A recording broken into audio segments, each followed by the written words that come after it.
Hello, everyone. Welcome to the Deep Dig, where we dig deeper to stories and societies. We are your host. I am Gwyneth Aristo. And I'm Russell Aguila. Ayan. At ngayong araw, palalawigin pa natin ang diskusyon tungkol sa eleksyon, I guess. Kasi marami na tayong, may mga ibang episodes na tayo about that, no? But I think very interesting yung pag-uusapan natin today. I'm very interested as well. As a journalism student na currently nag-take up din ng media law subject and ng journalism subjects, di ba, Russell, tayong dalawa. At kasama natin para pag-usapan yan ay isang accredited fact-checker, the associate editor of Press1.ph, and our former professor, Mr. Romel F. Lopez. Hello, sir! Hello po. Ayan. Hello. Kumusta ka, sir? Ito, wala pang, hindi pa nag-aahit. Okay lang yun, sir. Ayan. So, at least personally, I'm very interested sa pag-uusapan natin today. I think, Russell, do you want to introduce? As part kasi ng project natin kay Ma'am Annie, may task tayo about na mag-discuss yung mga information na makakatulong sa mga voters natin. And ito nga, pag-uusapan natin ngayon is yung social media regulation sa disinformation. Kasi sobrang laganap ng disinformation lalo na kapag campaign period. And tingin ko, mas nagiging sophisticated na yung mga disinformation yan. Kasi nga, may mga bago na tools like artificial intelligence, generative AI, so mga deepfake. So, Sir Romel, tingin nyo ba, pwede ba natin pagkumparahin kung ano yung nangyari noong 2016? Kasi alam ko, nag-umpisa yung disinformation na yan, 2015, 2016, nung panahon ni dating Pangulong Rodrigo Duterte. So may ko-compare ba natin kung mas malala ba yung disinformation ngayon kaysa nung panahon ni dating Pangulong Duterte? Well, yung word na malala kasi may connotation ng ng either quantity ng dami ng mga lumalabas na disinformation or quality. I don't have the exact numbers right now. Pero from quality. My initial impression lang, ang ibabasihan mo, mas dumadami ngayon because of AI at mas mabilis, mas madaling gawin. And then marami rin kasing mga trolls and disinformation operators ang nakakita ng opportunity na madaling gawin, and then it also earns money. Kaya nga dumadaming nagiging vloggers ngayon eh. Ayaw na mag-aral. Nagiging content creator na lang. Tapos alam mo yun, tapang-tapangan, nagmumura, instant political analyst, di ba? Parang napapili na ng suka sa kanto. And then all of a sudden, alam nila kung paano patakbuhin ang gobyerno. Kung makakomment about sa COA findings, sa confidential funds ng DepEd tsaka ng Office of the Vice President, akala mo alam na nila lahat. So as someone who worked in government for a couple of years and someone who also was into PR and now into journalism, so napagtatagpi-tagpi ko lahat yung mga nangyayari ng pag-obserbahan ko. And then I can really say na karamihan ng mga tao mas nagugusto yung work from home. Yung isa kong work from home, magiging troll na lang. Kuha ng video o kaya mag-manipulate na information. Tingnan, meron yung nahuli sa may Cebu bantay lang pala ng kanilang sari-sari store, tapos minanipulate niya yung mga videos ng Sinulog Festival, yung prosesyon ng Santo Niño sa Cebu. And then sinabi niya, claim niya na yun daw prosesyon or marcha ng support para kay dating Pangulong Rodrigo Duterte after his arrest sa ICC. So, nung nahuli siya, nakita yung bahay niya, grabe, lang talaga, may maliit siya tindahan. At pag walang bumibili, gumagawa ng mga fake videos. Minamanipulate niya, sina-upload niya sa TikTok. And she gets monetized for it. Yun ang problema. Kasi itong mga big tech companies like Meta, Google and TikTok, they do not care. Honestly, kahit na anong lip service ang sinasabi nila about fighting disinformation, they really do not care because whatever information is out there, be it good or bad, be it truthful or hurtful, it generates visits. It generates people to stay in their platform. At kumikita sila doon. So, kung sa tanong mo, Russell, babalik ako doon, dumadami ba?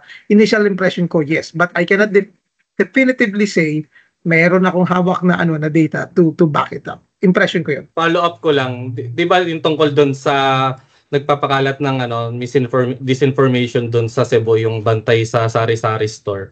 So sa tingin nyo, no, tumataas yung quality ng mga nagpapakalat ng quality ng disinformation. Kasi imagine mo, nagbabantay lang siya ng sari-sari store pero kaya nga mag-manipulate ng content. Parang mas accessible na.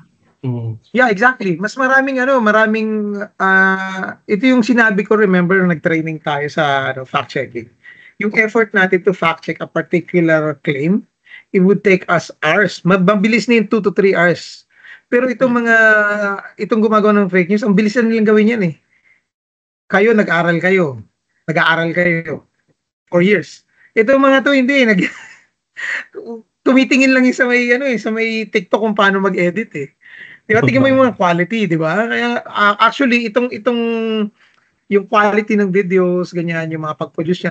Noon pa sinasabi yan, I cannot directly quote him and the company, pero sinabi niya na yan kasi maarte yung nandun sa may media network na yun. Kasi sa color balance, tapos audio quality, may mga ganun-ganun pa silang nalalaman eh. Pero itong mga disinformation creators na to, walang pakialam yan sa audio quality or sa video quality. Ang hanap nila is to get the message across. At dun tayo mabagal bilang mga lumalaban sa misinformation and disinformation. Kasi we spend too much time talking about the technicals, the academic language, di ba? May mga tamang quotation ba yan? Yung mga kalaban natin, wala namang pakialam eh. Kasi whatever works eh. Ganun ang tipo ng atake nila eh. Whatever works, it's okay. Kahit unethical, kahit na poor quality ng production. Ganun ang ginagawa. So sinabi mo, Russell, nga, na mga ganun yung mga yung mga ordinary, yung mga netizens ngayon, content creators, I would say karamihan talaga very mababa ang knowledge nila pagdating sa sa media information literacy. And now kapag kaya may mababang media information literacy, bibigyan mo ng kapangyarihan kung paano mag-manipulate ng information or even for example video using AI, ang dali-daling matutunan, self-taught.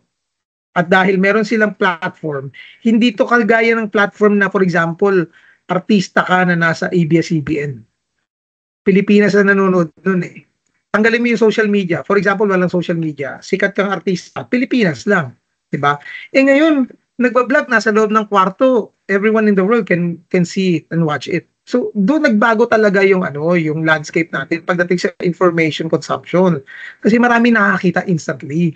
So, hindi mo na kailangang maging empleyado or sikat na artista or nanalo sa PBB or sa The Voice para makilala ka. Kailangan mo lang meron kang cellphone at internet connection.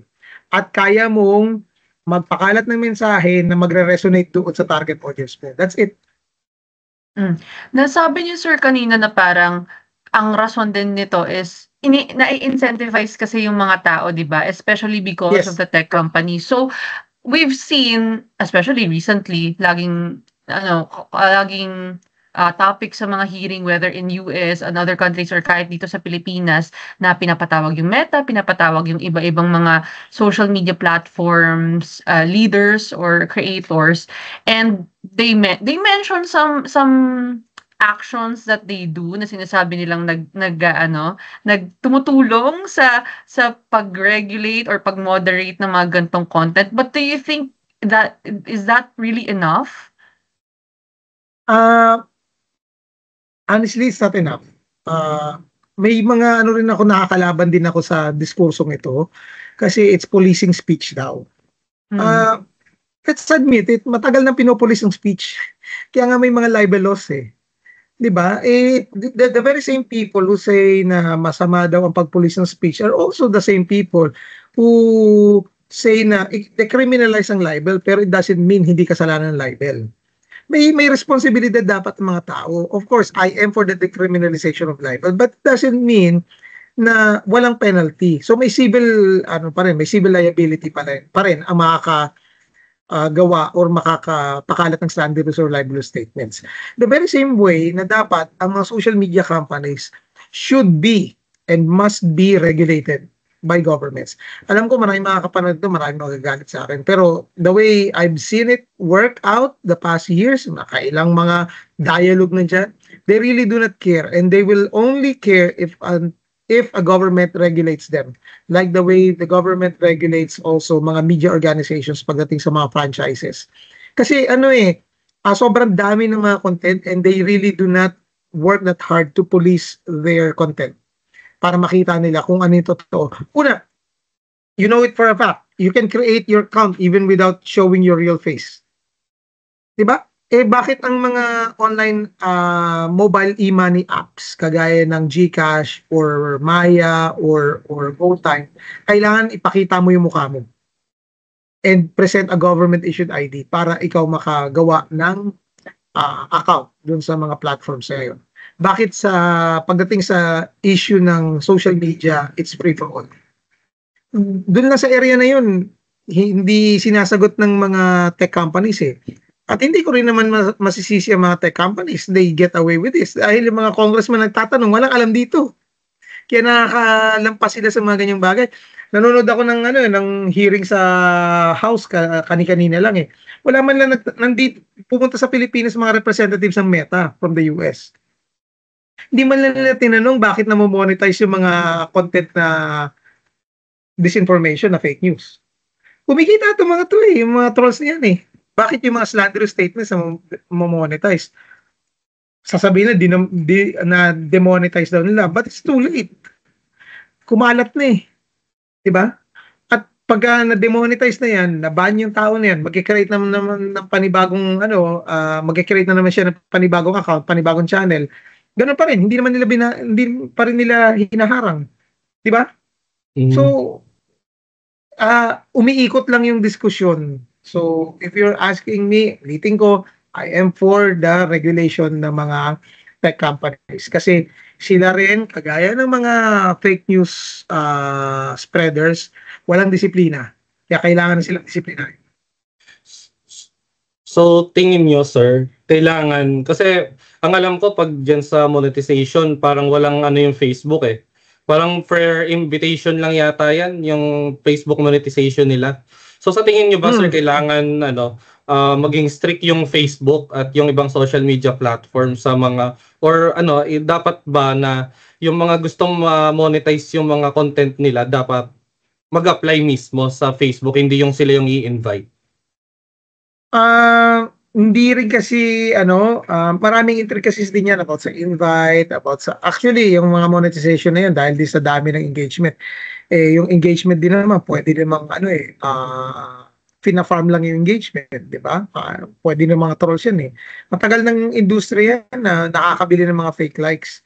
Walang pakialam din ng Facebook eh. So until talaga mapag-usapan yan, even yung monetization ng content, which I think would also fall doon sa purview ng government kasi it's considered income tsaka tinatax yan. So may pakialam na ang gobyerno pagdating sa mga ganyan issue dahil na may taxation na nangyari. So definitely dapat pag-usapan yan. So the way it is monetized, kung naiimbitahan man, kanya-kanyang policies yan eh. So I'm more concerned about monetizing bad content, monetizing disinformation. Yun ang concern ko. At maraming ganun.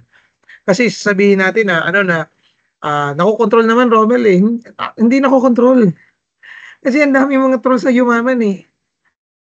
Panahon lang nung 2022 election eh. Nakita namin yan. Nakita nyo rin yan. Diba? Dahil nabangan natin. Nakita nyo kung gaano kadami ang na-monetize. Until such time na may nilabas na deep investigation ng Rappler, itong vlogger na to, pinagbubura niya yung mga content niya na questionable. Pero ano pang gagawin niyo? Binigyan niyo ng gold play button, naka 1 million followers siya. Na-monetize na, nakapagpatayo nga ng sariling bahay. O di ba? In other words, nirewardan ng Google ang fake news. Hindi sila natanong diyan eh. Hindi sila na call into attention, hindi sila napanagot sa ginawa nila doon sa content creator na yon. And ito ang dahilan kung bakit maraming mga content creator ngayon mas gusto na dyan na lang ang maging career nila sa paggawa ng mga fake information na pinapakalat online. Sir, ask ko lang din, no? Kasi na-mention mo rin to kanina na I think the discussion ngayon is, yung laban ngayon is, tama ba na ma-regulate kasi free speech naman, ganyan-ganyan. Parang yun yung argument na lagi ko rin nakikita Mm. personally. So, for you ba, sir, what is the line between yung talagang free speech and your freedom of expressing yourself and your possibly criticism sa government? Nakikita natin, 'di ba, sa TRICOM na yun lagi yung usapan na nagagalit yung politician kasi naatake sila, ganyan-ganyan. So, Mm. what is the line? Where do we draw the line when it comes to free speech on social media and talagang yung na libelous na or kaya defamatory or fake na siya, ganun? Yung rules of free speech, una sa lahat, freedom is not absolute. Even speech has its limits, lalo na meron tayong batas niyan. Even sa ibang bansa, may batas sa slander and sa libel. Pero dito sa Pilipinas, I can say na may limitations ang free speech natin because of the Revised Penal Code and the Cybercrime Prevention Act. Okay? On the point, sa point doon na nasasaktan yung mga politiko sa mga criticism against them, may decision ang Supreme Court, which is legal jurisprudence, meaning batas na yon, na hindi pwedeng masaktan ang mga politiko kung sila ay kinikriticize. For example, ginamit yung salitang gago, tanga sa isang politiko to describe how they perform the functions. Hindi yan slanderous, according to the Supreme Court. Okay? There is such a thing as protected speech and there is such a thing as unprotected speech. Yung speech mo is unprotected, you cannot use the doctrine of the freedom of speech and expression if you are going to cause harm or you intend to you have the intent to cause harm or you cause harm. So kasama na diyan yung may terroristic threats ka, mga pagbabanta, and secondly is kapag nagsabi ka talaga ng totally malicious, like sinabi mo na yan, prostitute yan, o yan, magnanakaw yan, without any hard evidence. Like galit na galit ka sa politiko, pwede mong tawaging tanga. Okay? Tanga siya dahil sa performance ng kanyang trabaho. Pero sabihin mo na, corrupt yan, nababayaran yan. Nasaan ang ebidensya mo? So, yun yung mga limits doon. Ito yung problema sa ilang mga content creators natin, mga vloggers, na akala nila sa panahon ni Duterte, dahil si Duterte ganun magsalita, pwede niyang gayahin. Na uncontrolled, unrestricted yung mga pinagsasabi nila. Na kahit sino nilang pwede nilang murahin, kahit sino nilang pwede nilang kastiguhin. Okay? So, nakalimutan nila may responsibilidad din sila pagdating sa kanilang freedom. Okay? Sa pag-express ng kanilang freedom. Just as tayo, may freedom tayo of movement kasi hindi tayo nakakulong. Yun ang unang tinatanggal sa atin, freedom of movement pag tayo nakulong. So, hindi ibig sabihin may freedom of movement tayo, pwede mo pumasok kahit kaninong kwarto. Sa kwarto mo Gwyneth or sa kwarto mo Russell. Okay? Kasi may mga batas against trespassing. The same way, ganun din sa issue na freedom of speech and expression. May mga limits yan. So, sir, nabanggit niyo na ayun nga, na may limitation talaga yung freedom of speech. Pero tayo dun and yun pala, nabanggit nyo rin yung sa jurisprudence about dun sa mga public official. So, paano to? Kunwari, yung sa deepfake, yung nangyari dun kay President Marcos na, alam niyo yon, yung may kumalat na deepfake niya. Yung pulboronic video. So, sa tingin niyo ba, sir, may mga legal na ba tayo doon? May mga batas na ba tayo para maparusahan yung mga ganong klaseng, alam mo yun, nagpapakalat talaga sila. Sinadya talaga nilang ipakalat yung deepfake para siraan yung isang public official. Actually, meron na Cybercrime Prevention Act, even sa Revised Penal Code. Depende na talaga kung yung offended party magdedemanda. Again, dahil ang involved dito si President Marcos, nasa kanya yun kung gusto niya magdemanda. Kagaya ng usapan kanina, pwedeng idemanda ni Congressman Benny Abante itong si Joy Cruz sa kanyang threat na isasampal daw sa mukha niya yung mga ebidensya. That's an actual threat, 'di ba? Yung isasampal. So, ayaw naman daw niya i-demanda. Naisip ko, kung ganyan gagawin mo, talagang mamimihasa yan. The way na hindi dinemanda ni Leni Robredo yung mga gumawa ng deepfake videos against her and her daughters. So, namihasa. Again, di ba? Ganun lang yun kung hindi mo susolusyonan yung problema, part ka ng problema. So, hahayaan mo lang siya Hindi nag-work yung radical na pagmamahal na sinasabi niya eh. Hindi nag-work. Okay? The sad reality yun. So, the only way for these people para tumigil talaga, maturuan ng leksyon, is turuan mo ng leksyon. Nandun na ako sa punto na pagod na akong makipagdebate or makipag-dialogue sa inyo kasi it's not working. Yeah, we wanted to talk sense to you, pero para sa inyo, no, gagawin namin to. Sisirain namin ang inyong pagkatao, ang inyong personality dahil hate namin ang politics. Ganun ang rule ng mga taon to eh. So pagdating sa issue ng ng batas, meron na. Depende lang sa tao kung gagamitin niya yung batas na yon para proteksyonan niya hindi lang yung kanyang sarili pero yung ibang mga tao na mabiktima nitong mga fake news purveyors na to. Speaking of batas and legislation, I think ang dami ko rin kasi nakikita, sir, na opinion about how yung yung recent TRICOM, yung ongoing, and yung parang the idea of defining fake news in legislation na talaga, hindi lang as piece of vocabulary, pero in the law. So, do you agree in that, in defining what news is and what fake news is in the eyes of the law? Para nga para sa ato mga to. Kasi I also see arguments in sabi na rin mga media practitioner na hindi in a way, di rin sila nag-agree na i-define yung news kasi pwede raw matapakan yung rights naman nila as media practitioners, as journalists. So, in your point of view naman, sir? Before pa naman lumabas tong issue sa mga fake news, alam naman natin what news is and what is not news eh. Tapos, hindi na nga ginagamit ng mga journalists and mga disinformation researchers ang term na fake news kasi it's an oxymoron eh. Kasi news is not fake. So to use an adjective to describe news is parang sinasabi mo fake facts. So, dapat sabihin nyo lang as it is. Inimbento rin yung word na disinformation at misinformation eh. Let's call it for what it is. It's a lie. And a lie is a lie. Walang white lie, walang black lie. A lie is a lie. Okay? If it's slanderous, it's slanderous. If it's a slanderous statement, it is a slanderous statement. So, kung i-define pa yan sa batas, talaga magkakaroon ng problema. So, meron na tayong batas pagdating sa cyber libel and even libel. Ang hanap lang natin is decriminalize libel. Para mapabilis, actually.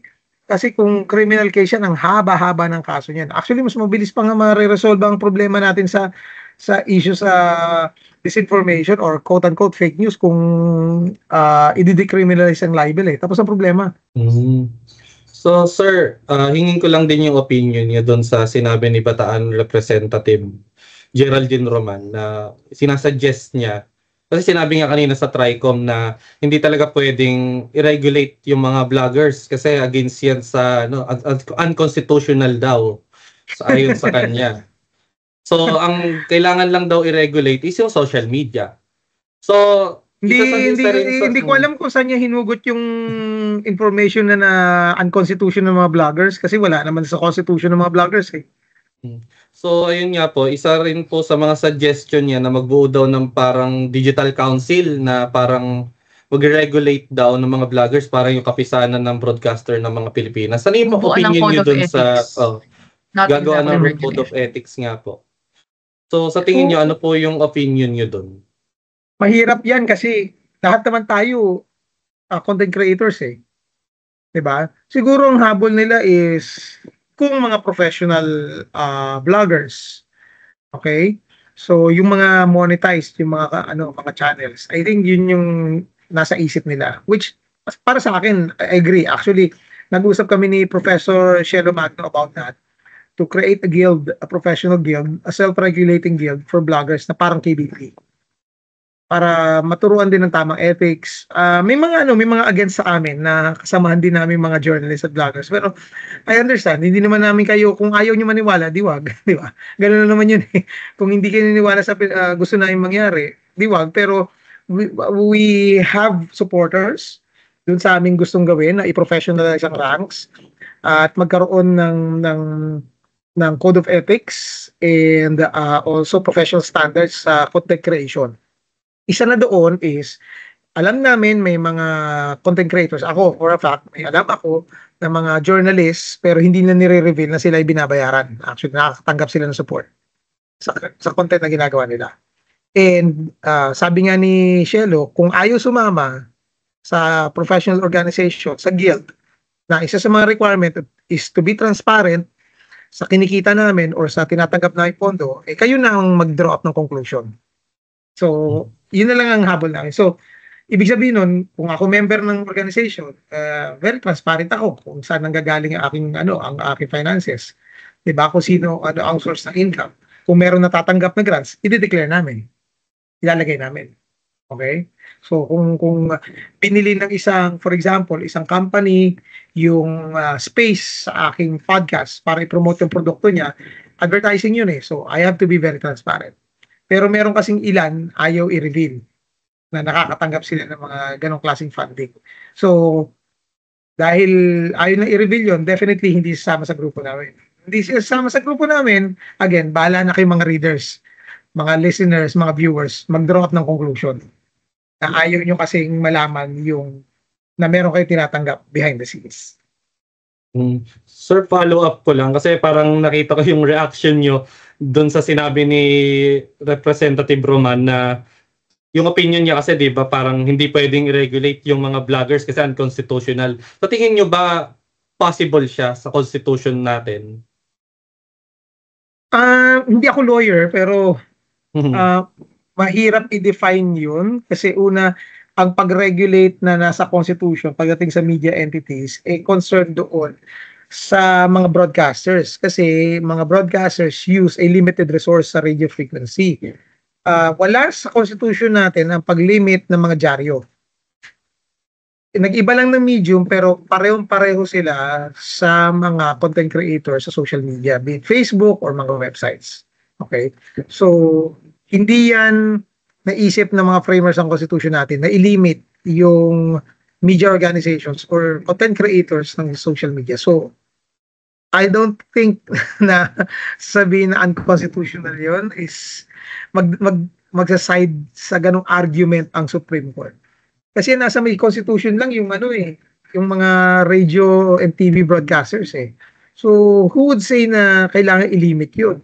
Sino lang ang pwedeng maka-open na account sa Facebook or maka-create ng mga streaming videos or makapag-upload ng mga reels, 'di ba, sa TikTok or sa YouTube.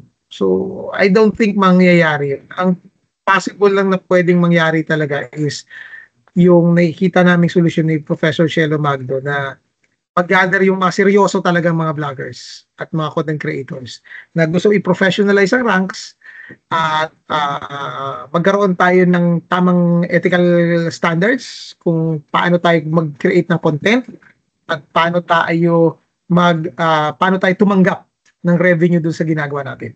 Ask ko lang din, sir, balikan ko lang yung pagdating dun sa social media platforms mismo kasi recently, di ba, we've seen na yung fact-checking program ng Meta is tinanggal na ng Facebook, tinanggal na ng Meta. And they're proposing na ang gawing system na lang is yung community notes, which we also see sa X, formerly Twitter. Ganun, di ba, yung system, imbes na full-on fact-checking, the users themselves are parang fact-checking each other. Parang ganun yung nangyayari. Do you agree with this new system? No, I don't. I'm active on X and I can see yung mga community notes. Abused eh. Una, ang community, ang fact-checking professionalized. Okay? May international standards. Ang community notes wala. Okay? And ang nakikita ko lang dito na rason kagaya ng ginawa ni Elon Musk sa X, nagtitipid lang siya yung sumuporta sa mga professional fact checkers. Hindi reliable. So kung ano man yung sinasabi ni Mark Zuckerberg is all lip service. I don't believe one bit din sa ginagawa niya. Again, anything that would disrupt yung kanilang business model to keep people away from the platform or to limit the content being produced in their platform will be always blocked by the tech companies. At yun ang ginagawa ng Facebook. Sir, sa palagay nyo ba may mga politiko na nag-hire ng mga ng mga trolls para mag-farm ng reaction. Kasi napapansin ko sa ibang may mga posts na tungkol sa isang certain na politiko. Tapos magugulat ka pag tinignan mo yung mga comments, parang hindi naman age group yung mga yung mga yung mga bata, mga college students. Tapos parang yung mga comments nila, parang odd, parang hindi siya totoo. Parang puro praise, tas Tagalog na Tagalog pa yung mga sinasabi nila. Sa palagay nyo ba may mga group sa likod nito? Yes. Hindi hindi malayong possibility yan. Kasi walang pinagkaiba yan sa mga lumang PR strategies ng mga fake followers or fake campaign people. Look, sa mga kampanya, hindi naman yung politiko naman or yung artista na sumasayaw-sayaw on stage. Hindi mo naman alam kung talagang binoto niya yung kinakampanya niyang politiko eh. In the same way, itong mga nakikita mo sa social media, hindi ka naman sure kung Pilipino nga yung mga nagko-comment na yan eh. 'Di ba? Kasi nga madaling mag-create ng ng account na hindi naman, tingnan mo, 'di ba? Walang totoong picture. Pag sinek mo yung account, limited ang activity. Walang mga family pictures. Walang mga pinupuntahan. Hindi natural. Yun ang tinatawag na inauthentic behavior sa pag-aaral ng mga disinformation researchers. So, hindi nalalayo iyan sa mga ginagawa rin ng mga politiko pupunta sa isang bayan, hinahakot yung mga crowd para dumami yung nakikinig kunwari sa rally niya. Hakot yun sa may kabilang bayan hindi naman nila botante yun doon. Diba? So, it's not all news na gumagawa ng ganyang klaseng bagay ang mga politiko kasi sa mundo ng politika, whatever the ends always justifies the means. So, kahit mandaya ka, gumawa ka ng immoral or unethical, gagawin mo para lang panalo ka. So, nag-iba lang ng media, social media lang ginamit. So, kahit na makakuha sila ng mga peking engagements, gagawin nila. Sa palagay nyo, sir, effective yan yung mga ginagawa nila na nag-manufacture sila ng mga peking engagement para makakuha ng boto? Yes. Tandaan niyo marami pa rin nabibiktima ng disinformation at fake news. Marami pa rin nai-scam. Okay? Marami nai-scam. Lalayo pa ba tayo? Mga, di ba? Maraming naniniwala na isusoli ng mga Marcos ang Taliano Gold. Di ba? Kaya nila binoto. O, di ba? Sabi nila, yan, nanalo si BBM, mabibigyan na tayo ng share ng Taliano Gold. Diba? May mga sumugod sa Bangko Sentral ng Pilipinas at nag-claim na ika-cash in na raw nila yung kanilang mga vouchers. Hanggang ngayon, maraming naniniwala pa rin. Diba? Narinig niyo yung coin na snake oil salesman. Marami pa rin nagbibenta ng mga sa Pilipinas, matindi ang medical disinformation. Yung mga nagbibenta ng mga kung ano-ano mga herbal supplements, nakakagaling daw ng kung ano-ano sakit. Hanggang ngayon, and to think hindi yan regulated regulated dapat yan ng Food and Drug Administration. Pero meron ka pa narinig na nahuli. Even ang KBP, hindi nire-regulate yan Nandito ako sa probinsya, naririnig ko yung mga advertisements na yan sa radyo. I think kayo dyan sa Cavite, nakikita nyo yan, yung mga tarpaulin ng mga kung ano ng mga herbal supplements. Walang FDA approved claims yan. Pero napapanish ba yan? Nandyan pa lang tayo sa supplements. How much more mga politiko? Mga politiko parang manliligaw yan di ba? Pinapromise sa inyo ang lahat Kasi naman, kailan ka huling nakarinig ng politiko na sinabi na magkikreate siya ng trabaho or pababain niya yung presyo ng bilihin? Nangyari ba? Pero kada eleksyon naririnig mo yun. Kada eleksyon naririnig mo ang politiko kahit sa barangay level Nandito ako para magserbisyo. Kailangan pupunta tumakbo sa public office para mag-public service. Parati ko sagot dyan, si Mother Teresa, tignan nyo, nag-public service, hindi politiko. Diba? Maraming pinahahaba pa natin ng istorya Ang habulan nila talaga dyan, magkaroon sila ng trabaho. Yung trabaho na kikita sila ng pera na hindi na pinaghihirapan. Ganun lang yan. Sobra akong cynic na, pagdating sa lagay ng politika natin sa Pilipinas because I've lived through it. Tumaas ako, tumaas ang aking hope, EDSA 1, EDSA 2, I've heard it all. Wala nangyari. So, sorry Sir, to say kung gano'n na sasabihin ko. yung about sir sa the possibility nga na there might be politicians who use disinformation networks, troll networks, o kung ano man. Will it be a possibility na ma-dismantle yung mga ganitong klaseng networks? Kasi from what we're seeing kasi 'di ba parang ang lalim niya talagang incentivized talaga kasi sila eh. And there is a system that they're following. So if we want to attempt to dismantle them, how do we go around that? Eh, we cannot really go we cannot really accomplish anything if we cannot get the cooperation of the social media companies. That's it. Hindi talaga makokontrol yan. Sila talaga ang key dyan.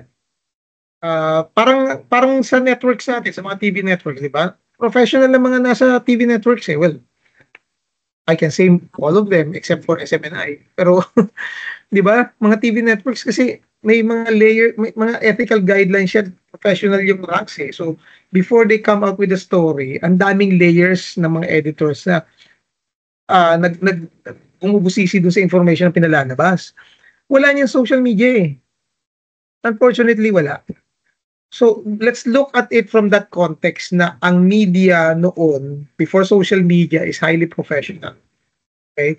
Na maraming tao nakakarinig, nakakabasa ng pinalalabas mo information. Pero bago lumabas sa inyo yan, bago natin nabasa yan, may quality control. Hindi ngayon kagaya sa social media. Ang social media is literally para kang nakikinig sa phone conversation ng buong mundo. Unfiltered. May mga community guidelines, quote-unquote community guidelines against pornography.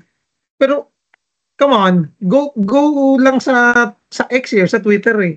Open ang pornography, kahit sino makaka-access eh. Diba? Look at Telegram, even mga chat groups. Nasa chat groups na mga pornographic videos ngayon. I can even see mga prostitutes eh, promoting their quote-unquote services sa mga Telegram channels.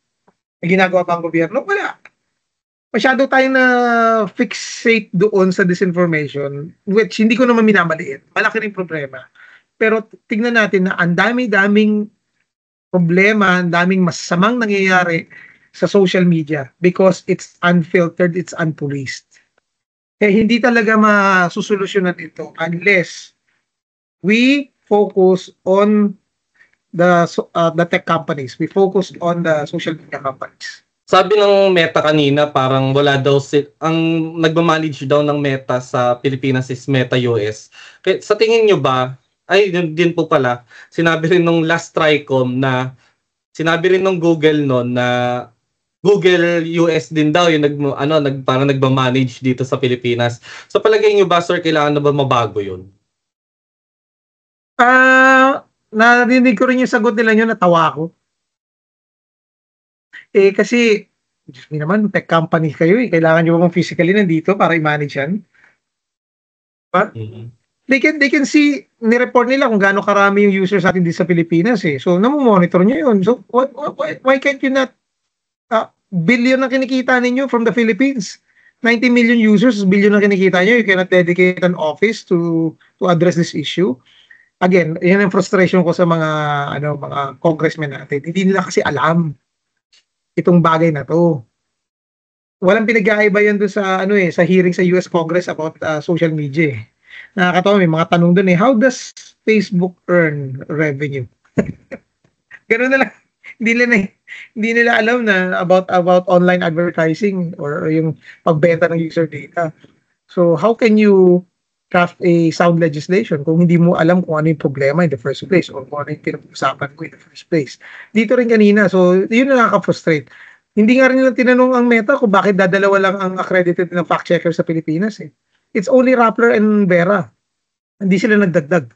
And to think na dagdagan ng mga IFCN accredited fact checker sa Pilipinas. Pero hindi kinuha ng Meta na ang mga bagong IFCN accredited fact checkers. So, dapat tinanong nila yun. So, yun ang frustrating. Ay, may ano pa pala ako, may tanong pa ako isa, sir. Ano yung opinion niyo tungkol dun sa ginagawa ng kasalukuyang administrasyon na parang sila daw yung ano may mga program daw sila na na against sa disinformation, tapos parang nakipag-partner pa yata sila dun sa isang accredited fact checker dito sa Pilipinas para daw matulungan daw sila na labanan yung pagkalat daw ng maling impormasyon sa social media. So, sa tingin nyo ba seryoso yung government na labanan yung fake news ngayon? Yung fake news, yung disinformation.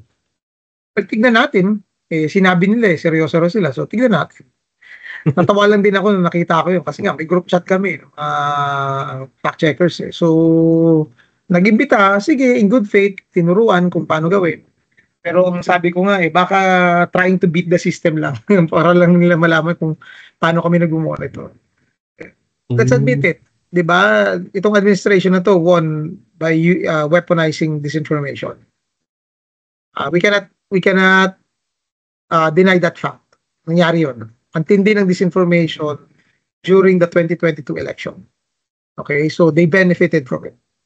As to their seriousness in fighting disinformation, I seriously doubt it. Kahit na meron silang effort na pinakita. Kasi una, nakinapang sila. Pangalawa, wala pa ako nakikitang concrete plan na ginagawa sila to do this. Okay? So, I don't know if they're going to do this just because they want to get back at their political opponents. I don't know. So, if seryoso sila, maybe they could tell us anong ginawa nila during elections to start with. Come clean. Sino yung mga tao nila? Kasi itong mga sasubject ngayon sa hearing sa TRICOM sa Kongreso, yung mga kaalyado nila to dati Kinampanya sila nito Diba? Ito yung mga tumira kay Leni Robredo Tsaka nag-promote kay Bongbong Marcos, tsaka kay Sara Duterte. So, ngayon kalaban na nila kasi nga, alam naman natin nangyari din sa Uniteam. So, kung pagdating sa seriousness, again, ang tanging conclusion ko lang dyan, it has to be seen. Tigilan yung press release, pakita nyo na sa amin na ginagawa nyo. May question lang din ako. Kasi in the US context, nakikita natin na big tech, yung mga companies, tech companies, social media companies, kaalyado na talaga sila ng government or at least wala na silang choice kundi sumunod sa government, especially after current US President Trump's initiatives, 'di ba? Nakikita natin si Elon Musk, may-ari ng X, nasa government na mismo, 'di ba? So, I feel like in the US context, ang hirap i-regulate ng social media. But in that case, pag sa Philippines na tayo focus, will it still be possible na mag-attempt tayo mag-regulate ng social media, especially knowing na kahit nga sa US nga di nila makontrol because of that? Actually, mas naging free for all after Trump won. Kasi ang konteksto nito, biktima talaga ang Republican and conservative side ng mga fact checkers sa US. And alam ko magagalit yung mga fellow fact checkers ko rito sa Pilipinas pag napanood tong video na to at narinig nila ako. Sabihin nila secret Trumper daw ako. Nakakusahan na ako ng ganyan So, on one hand, MAGA Republican daw ako, on another hand, Piklawan ako. So, ano ba talaga ako? Okay. Well, napansin ko kasi dun sa US, I even talked to some Republicans. They really saw na weaponize on social media against them. During the first Trump administration and during the Biden administration. So, ang parating na fact check lang mga conservatives and si Donald Trump. So, ang pangit na reputation ng fact checkers dun sa Amerika as compared dito sa Pilipinas, nire-respeto mga fact checkers dito at inahangaan. Sa Amerika, hindi. Okay? So, they only saw it as an opportunity to move away from fact checking kasi nga highly polarized at talagang, yun ang sinabi ni yun ang sinabi ni Mark Zuckerberg na kinondemn nila Maria Ressa and other fact checkers na naging bias daw ang fact checkers. Actually, he's talking about it from the US context. Kasi may nakita rin ng studies, and ako personally, nakita ko rin yun, na parating ang target lang ng fact checking is ang conservative side. Even though, hindi na fact checkable yun. Maraming mga false claims din ang mga Democrats na hindi na pina-fact check. Kaya may mga conservative organizations din na nag-fact check. doon sa mga maling ginagawa ng like ng liberal media. Okay? So doon sa sinabi mo na yung sitwasyon sa Amerika at Pilipinas, ibang-iba eh. So, unfortunately, yung decision nila ron sa Amerika naka-apekto dito sa atin sa Pilipinas. Like, tinanggal na yung third-party fact-checking. In fact, yung third-party fact-checking na yan, for 2025 lang yan, mawawala na rin yan sa Pilipinas. So, after 2025, wala nang third-party fact-checking. Magiging community notes na rin yan sa Pilipinas. Yun ang promise ng Meta na binigay sa mga fact-checkers in the Philippines. So, yung kung ano man yun na pag-usapan doon during the hearing, hindi sinabi ng mga taga-Meta ang buong information. Sayang din no? Kasi nandoon na yung Meta pero parang hindi ko rin nga narinig yung concern about sa community notes. Parang tinanong lang talaga nila yung magiging changes pero parang wala lang, hindi naman nila pinush na bakit nyo tatanggalin yung mga fact checkers sa Pilipinas kasi iba naman yung situation dito eh. Di ba sabi niyo? Hindi well informed ang ang mga congressmen na nagtanong eh. Kaya sayangan lang ako. Ganoon lang, parang yan na, lost opportunity, sayang. So sa tingin nyo sir, makaka-apekto ba to sa let's say sa 2028 na yun nga mawawala na yung mawawala na yung mga fact checkers magiging community notes na. So there's a possibility ba na ma-exploit tong system na to para sa 2028? Yeah, of course. Tandaan natin, 'di ba? Sinasabi ko sa inyo before na ang mga kalaban natin pagdating sa issue ng disinformation ay mga dating reporter, dating journalist, PR practitioners, advertising executives na alam ang pag-leverage ng media, mga digital marketing practitioners din yan. So alam nila yung ginagawa nila. So alam nila na dahil mawawala na itong layer of protection pagdating sa disinformation, I won't be surprised na mas lalong maweaponize yan sa 2028 election. Ngayon pa lang, mag-i-election pa lang, iisip-isip na yung mga politiko ngayon for 2028. Narinig ko yan sa isang political strategist nagbigay siya ng talk sa PR Congress and I attended that PR Congress. 2 beses yung sinabi yun, 2 PR Congress ang tinagpo. At parating yung sinasabi, the campaign starts on the first day after the election. Yun ang parating yung sinasabi. Not on the day of the inauguration into office, but the first day after you lose or you win the election. So, yung strategizing na yan, nangyayari yan. And I'm pretty sure na maraming AI, maraming mga ways para gamitin ang modern technology para again, kagaya sinabi ko kanina, what ever means it justifies yung paggamit nila ng anything illegal, immoral para lang manalo sa election. So gagawin nila yan. Ask ko lang sir kasi in the case of disinformation or ganitong klaseng mga conversations, ang nakikita ko rin constant argument is that the Philippines is nagkukulang sa media literacy, ganyan. And I think na-present din namin to nung kami ni Russell pumunta ng Vietnam for Project Annie na we found yung report na sinabi na number 1 ang Pilipinas pagdating sa digital illiteracy, 'di ba? So in that case, is that ano ba yung word? Parang correlated talaga with how the disinformation systems work na ang na-exploit, ang na-abuse is yung lack of media literacy ng mga Pilipino? Unfortunately kasi ang literacy, dapat may functioning literacy din tayo. So, problema ng education system natin yun Tinuturo yan, nung bata pa dapat tayo. Yung pagiging critical thinkers, dapat bata pa tayo, tinuturo yan. Masyado tayong na-obsess sa math and science course natin na wala na human side natin. So, katawanan nila before ang humanities to. Ngayon, look at anong problema natin. Diba? mga kabataan na ang pangarap hindi maging scientist pero maging TikTok celebrities na lang. 'Di ba? Ang mga kabataan na ang hanap kung magtrabaho man sa medical field hindi magtrabaho dito sa Pilipinas pero mga ibang bansa. Nagpatong-patong na yung sama ng loob sa nakikita dito sa Pilipinas. Kaya pagdating sa sa pag-consume natin tuloy ng information,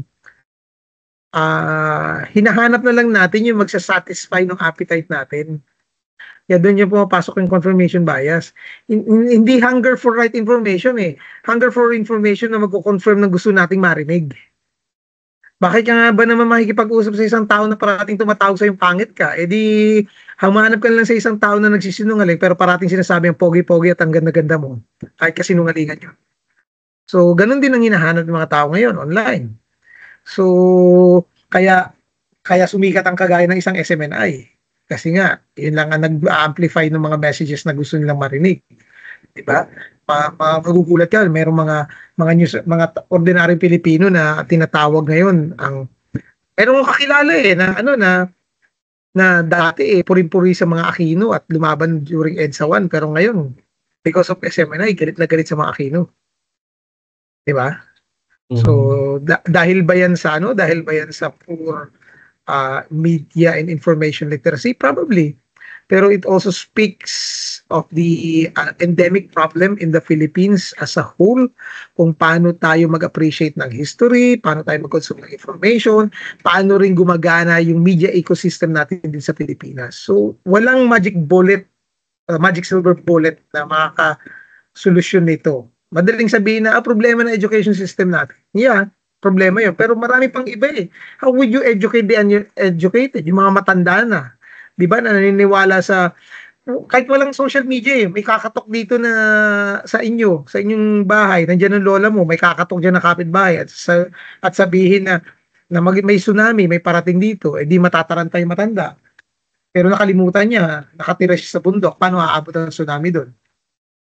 Di ba nangyari yan? Maraming ganyang kaso na madaling napapaniwala yung mga tao dahil nga sa mga naririnig nila kahit saan. So, isang solusyon yung media and information literacy, and I am championing that. Pero kailangan talaga ito ng whole of nation approach kasama ang simbahan, civil society groups. At yan, mga kagaya yung mga estudyante na parating mag-ingay, parating ipalabas yung ganitong informasyon kasi hindi natatapos sa isang seminar lang, isang webinar yung ganitong usapan. At hindi tayo nag-voters education before the election. Kasi nga, ang campaigning nangyayari before the election. So, dapat ang voters education nangyayari on the day after the election. Okay? Kaya hindi natin masusolusyon ang problema ito kasi highly reactive tayo Kahit ang simbahan, highly reactive Mag-voter education ka, una ang desisyon ng mga tao na ang pipiliin nila yung kapangalan lang ng kanilang dating politiko. Ano pang education ang gagawin mo noon? Matikas na yung, literal na may kalyo na yung mga yan. Hindi na mababali yung kanilang conviction. So, education is an ongoing process. So, kailangan gawin natin ito parati. So, final question lang, sir. Kasi about sa ginagawa ng TRICOM. So, tingin nyo, magiging matagumpay itong TRICOM or may magagawa pa silang batas after nitong hearing na to? Na possible na, alam mo yun, maka-apekto sa 2028 sa mga susunod na elections natin? I think walang magagawa ito dahil patapos na yung 19th Congress So, whatever they do here, mag-carry over lang yan sa 20th Congress. Now, kung sa legislative process, hindi rin may sasabatas yan kung nasa Kongreso lang, walang gagalaw sa Senado. Kung ang survey sa paniniwalaan natin, we're doomed sa susunod na Senado. Isa sa mga frontliners, Willie Revilla hindi pa raw niya alam kung ano yung batas na i-file niya, di ba? Tumakbo pagka-senador, hindi niya alam kung anong gagawin niya. Para nag-apply ka bilang security guard, tinanong ka, anong gagawin mo? Hindi ko alam. Pagdating ko lang doon siguro sa pwesto, titignan ko kung anong gagawin ko. So, pagdating ko sa trabaho ng TRICOM, I hope may significant na mangyari kasi may mga sinasuggest na sila. Kaso siguro na i-file, I don't know. Pero definitely wala sila ma-accomplish dito sa 19th Congress. I seriously doubt it. Kasi walang suporta ng Senado, and then wala rin namang ma-accomplish yung 19th Congress kasi patapos na. Well, hindi naman magkakaroon ng special session para ipasa lang yung batas na yan. So, whatever they're discussing there, I'm pretty sure na part din yan publicity or gantihan siguro yung mga vloggers. Sana ma-carry over sa 20th Congress itong July.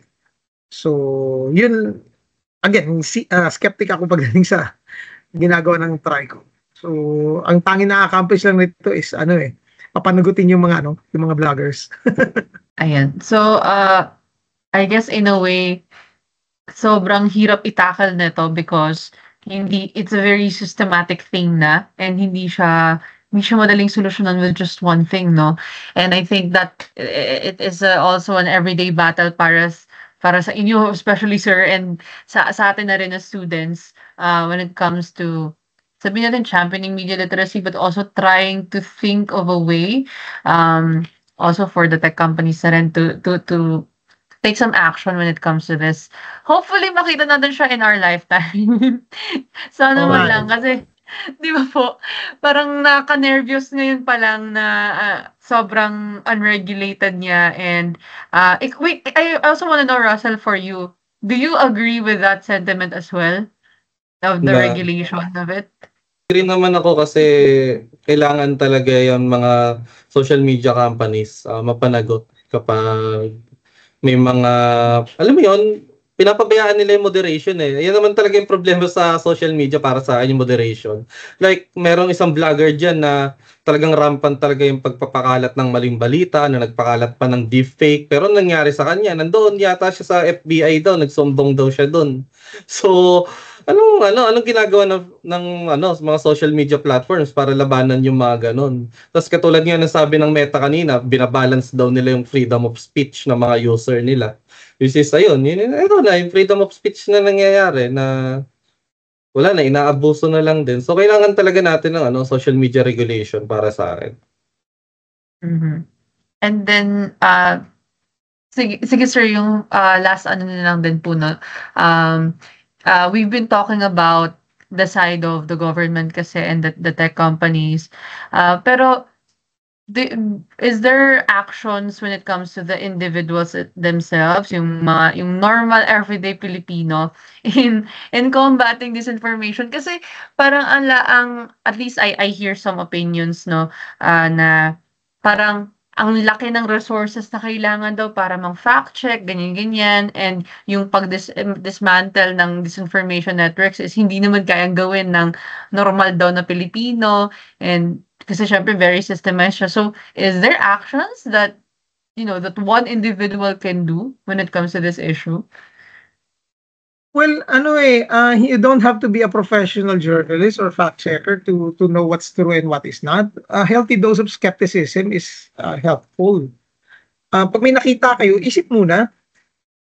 Tignan nyo muna, sino to nagpapadala ng mensahe? Pangalawa, meron bang ibang nagsasabi nitong kwento na to? So pag may mga quote-unquote breaking news, nakakatawa kahit sino na lang, just in, #breaking news, flash news, pero nagko-comment, hindi naman reporter, hindi journalist, yung account, personal account, hindi naman account ng isang news organization. So, dalawang isip at i-report yung mga ganong klaseng content. Wag nung sabihin na, wag pansinin. I-report sa Meta sa Facebook para ma-demonetize or maban sila. So, kung meron ka rin kang usap, pag may mga nagsasabing ganyan, talaga, sino source mo? Ganon. Always have a healthy dose of skepticism pagdating sa mga bagay-bagay na nakikita natin. Dahil ngayon, highly weaponized information. Okay. I think that's the best advice we could give na talaga na very important question lahat. Ayan. So, thank you so much, sir. I think this was so helpful for us and na-miss ko po namin kausap, sa totoo lang. And I'm pretty sure that hindi pa ito natatapos pagdating sa gatong usapan, especially ongoing ang TRICOM. So we look forward to more conversation when it comes to this. But our time for this episode comes to an end. Thank you so much, sir. Thank you Thank you for po. being with us and sa lahat ng mga nanonood nito. Maraming salamat. This is again Deep Dig, where we dig deeper to stories and society. Maraming salamat po. Marami